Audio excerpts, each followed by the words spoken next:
Well, let's get a check on the forecast. It was wet and chilly this Sunday, but tonight we could see wind chills into the 20s. You caught my attention earlier, Lauren. Go ahead and explain what we're going to need to get through here. Yeah, if you thought today was chilly, it's going to get much, much chillier, Joe. The rain is moving out and the cold air is moving on in. Storm Scan 3 showing us dealing with a secondary round of some showers that were organized into a line, now kind of disbanding, quickly moving themselves offshore, and will move offshore in about the next hour. We, of course, had that uniform rain all throughout the day, but our rain is coming to an end, and cold air is driving in behind a strong cold front that is moving in as we speak. Check out these lake effect snow showers ongoing right now in portions of western New York State and western Pennsylvania, and a couple of flickers of lightning. Yes, thunder snow showers ongoing right now. Getting a live look at Center City, Philadelphia. Some low clouds still in place.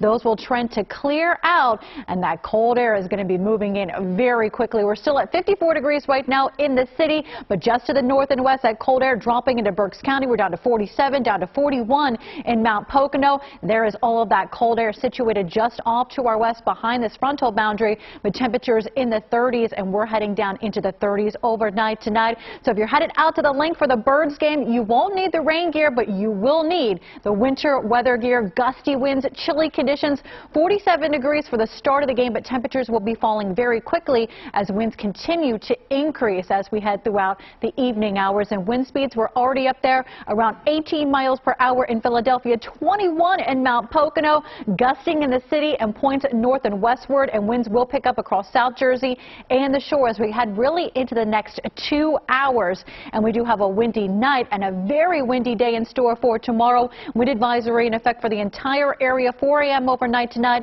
until 3 p.m. in the afternoon tomorrow. Could see isolated wind gusts to 50 miles per hour across the region tomorrow. For tonight, wind gusts to 35, clearing skies, windy and cold, 35, feeling like 20s by early tomorrow morning. For our Monday, 46 degrees, very windy and cold. Our wind chill temperatures will linger in the 30s all throughout the day tomorrow, so if you have to be out and about, do prepare for that. Improvement as we head into Election Day, but still a little bit chilly if you're standing in line at the polls, 54 degrees, and then beautiful weather as we head Wednesday into the next weekend, with temperatures warming well above average as we head into Friday, Joe. Let's fast forward to that next weekend. Lauren Casey, thank you so much.